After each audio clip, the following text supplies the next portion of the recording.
Hey guys, Tomboy601, and we are back in the Suyuza. Unlocked her during the stream on Friday, and this is actually a game also from that same stream.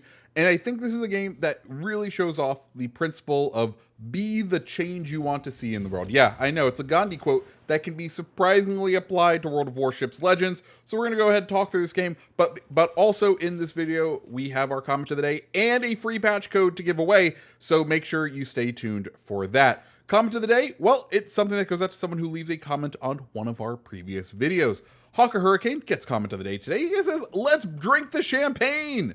Yes, the new campaign ship is the Champagne, and I, for one, am looking forward to it just to play it and try it out. I don't know how well it will perform, but it should be an interesting ship. Anyways, as we saw, we're on Suyuza. We have the Suyuza over here, and we decided to push out to the flank because we were like, okay, there's some islands out here. We can do our usual island business and support our team, and that's the play that we're going to go for. We have a Siegfried and Amalfi and a battleship. I think it ends up being in Iowa. Siegfried is well within our range, so we're going to go ahead and start popping shots over at him. Now, if you're paying attention, you may start to notice something our team is doing. They're all congregating on this side, which isn't going to go well for us. There's something else that we kind of can notice and can see what the enemy team is doing, or at least our guys on this side, the Amalfi, the Siegfried, and the Iowa. They're not pushing in. They're going to play a passive game and just shoot us as we move forward. So what does that mean? Well, one, we are definitely no longer needed on this side. And two, we are not, as the Suyuza, going to be effective on this side, right? Amalfi and Siegfried are playing very long-range games. Amalfi is a very maneuverable ship. Siegfried, not so much, but it's still relatively well-armored, and our shells may have trouble punching through the deck armor. So we may not be very effective on this flank. And more so, we have 4 battleships over here and a destroyer. Definitely not something that they need is an additional cruiser who can barely hit those ships, because if we notice, they are staying at range, and Suyuza has the long lobby shells, the usual HE spam shells, so we're not going to be very effective. So we needed to reassess the situation. That's just what we did here. We decided, you know what? Our team doesn't need our support at A. Who needs our support is our team on the other flank. Look at that. Just like all of our battleships are pushing through on this side, all of their battleships are pushing through on that side. And if there's one thing an HE spammer is good at, it's hunting down and burning down those battleships. So we can see that our team was not going to try to counter the ingress from the enemy team. So we need to be the one to say, okay, well, if everyone's going to go ahead and stay on this side, it's time for us to go ahead, move to greener pastures, and that's just what we're doing. I know you can't control your fellow blues, but you can control yourself. So at this point, our best play isn't to stay in the mob. It isn't to be part of this blob of blue. It is to move out towards the center of the map, try to get more of their ships in our firing range, and go ahead and take them out. Speaking of which, Akazuki is now down. Flint looking kind of exposed there, all out, low health, and we're going to go ahead and try to start bullying him because he is essentially our mirror on the other side. He is a quite effective HE spammer, so it is time for us to kind of duke it out, and we have way more health than he does, and like him, we don't have much armor, and he has even less than us. So we're going to be able to handle him dearly. Colorado also coming in, and now it's time for us to kind of turn in, try to get to B, get the points for B. Flint overshoots the island there, and that's going to spell his end. 1, 2, 3 barrels on the way, and let's see if that handles him. 2 on target, couple more on target. He is wiped, and now it's time to start burning down this Colorado, and it looks like the Colorado is more than happy to fire at other people, so we will go ahead and start annoying him. Checking just torp angles, see if we can get anything off. Time to turn in, try to get nose in on the Colorado shells, and thankfully it only hits the rear deck, not knocking anything out. Colorado is taking a whopping right now, taking down that health, and we're just going to go ahead and try to pile on. Hit full reverse, just try to burn him down. Of course, he is now within that like minimal arc of the shells, and we will start searching for other targets. Of course, all of their battleships did push in, so this is a very much a target-rich environment for us. Colorado takes another large hit and is using his heal, though I do feel like he's gonna. Yep, there he goes. He gets wiped.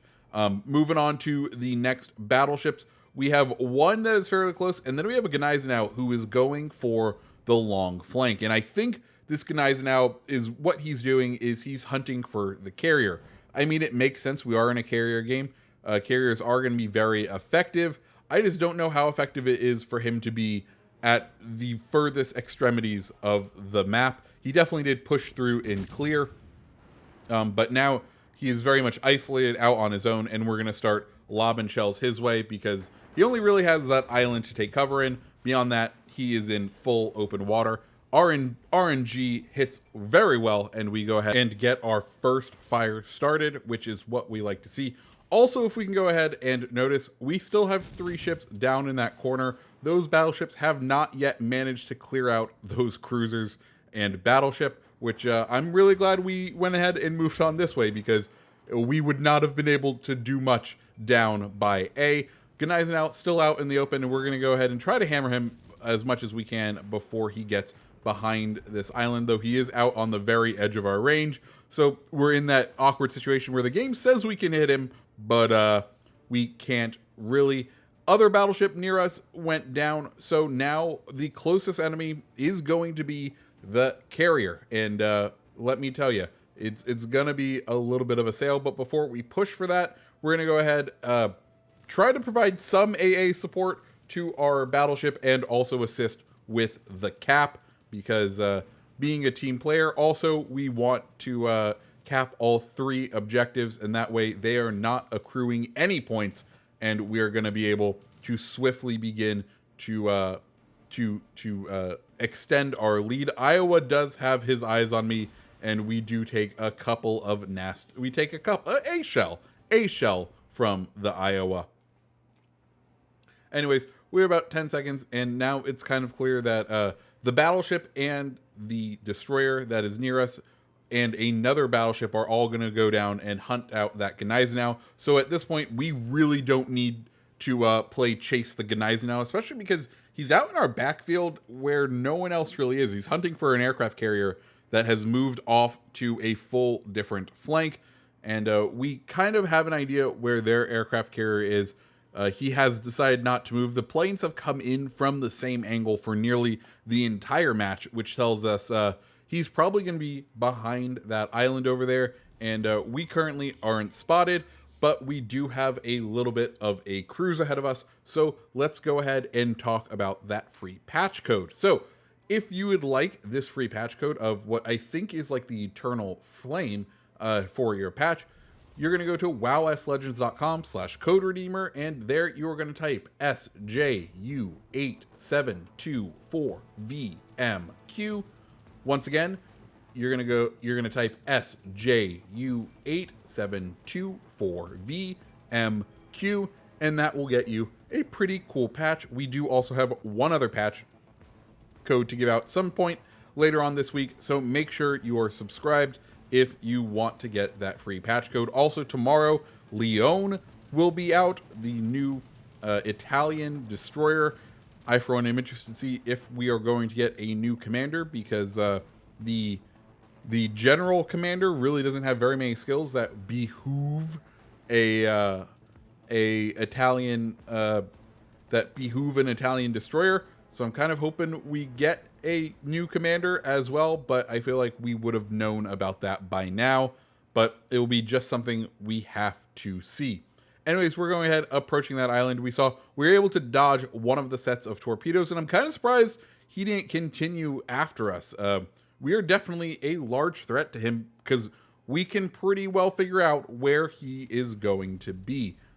He goes ahead and launches another set of torpedo bombers, and we can see right on the map they are instantly spotted, so we now have a very good fix as to where this aircraft carrier is. Also, more interestingly on the map, we can see a certain battleship is pushing our way. The Iowa, the fast battleship of the United States, is coming to hunt us down because we are definitely about to take out one of their more important pieces. And as you saw there, we were checking the angles on our torps. We're going to go ahead, let one salvo fly, and then hold the other set just a little bit longer to try and get these torps to hit. We are kind of torping at a very awkward and not good angle for us, as he is bow in, but we can see he is currently controlling fighters, which means that Lexington most likely not going to be making any turns. And you look right there, we just had some torpedoes go flat under us because he was not able to get the torps to line up in time and drop them before they armed, which I think that's the first time I've seen them actually go under and not just explode and not do damage, which, hey, I'll take it. We get one torp hit, which takes a nice chunk. Lexington down to about half health. And we tried an AP salvo, but HE is going to be the way to go just because, once again, he is somewhat bow in and angled. He lays another set of torpedoes, and we are going to need to look after these. Of course, American torpedoes, not exactly the fastest fish in the sea. And as we can see, we are almost outpacing them. And unfortunately, we do get tagged with one, but we will... we'll make sure we don't run into the other. This one kind of preventing us from turning out and starting to engage that Iowa. But of course, that Iowa is the next thing. Also, while we were engaging that carrier, if you look, that Siegfried and that Amalfi doing work. They cleared out the majority of our battleships. And this game is starting to come down to a nail biter as far as ships go, but not as far as score goes. Anyways, Iowa is now within our firing range, and we are going to go ahead and take advantage of that and start pelting him. If we start to get low on health, or if we start to get worried, we of course can always disengage. He is all the way out there, so we would just have to wait that 20 seconds until the spotting is reset after firing our guns. But at this point, it looks like we are in the clear to go ahead and start engaging this Iowa. We can see his shells coming in, and we're just going to go ahead and turn hard in. And thankfully, most of those shells do go ahead and miss. We are starting to do some real good damage. We can also see that that aircraft carrier player is sticking around and trying to keep us spotted. Of course, that is the one risk that could happen, is if we wanted to go ahead and try to hide, that we wouldn't be able to because the aircraft carrier player is keeping us lit, though he is doing bomb drops. He already did one. He's a Lexington, which means he has one more shot at sinking us. And I'll be interested. We'll keep an eye whether he decides that spotting us is the better play, or trying to get that little bit of damage and hurt us the way that we hurt him. It does look like he is just going to go ahead and try another bombing run on us. And at this point, if he does that, it's easy enough for us to go ahead and drop spot. We can see Iowa firing again, and we're just going to hope that the majority of these shells hit the island. We do take one decent salvo. Go ahead, pop that repair party, and Iowa is now set on fire, and what is probably going to be a perma-fire for him, because I think he had already burnt his damage control party on a previous fire. He goes down, and now we can see it is 2 cruisers versus us and versus us and a destroyer with only a minute left. And at this point, there really isn't a point to engaging them, right? We have the upper hand. Even if they capture B and they got to C and started to flip C, the amount of time that's going to take, the points deficit, they can't make it up. It's all about running out the clock. Even if they take out that destroyer, they are not going to be able to close this points deficit. So it is time for us to sail into the sunset, and for me to end this video. So, guys, that's the Suzuya. Like I said, this match was very much a, hey, we notice an issue on our team that we are bunching up on one side. We are now going to fix that problem by going over to the other side of the map and doing what we do best on the other side of the map. And as we saw, it does end up helping us a lot. It definitely helped secure us the victory, because as we can see, those other 2 cruisers are still there. Anyways, guys, if you like this video, go ahead and hit the like button, hit the subscribe button, and I hope you have a great rest of your day. See ya.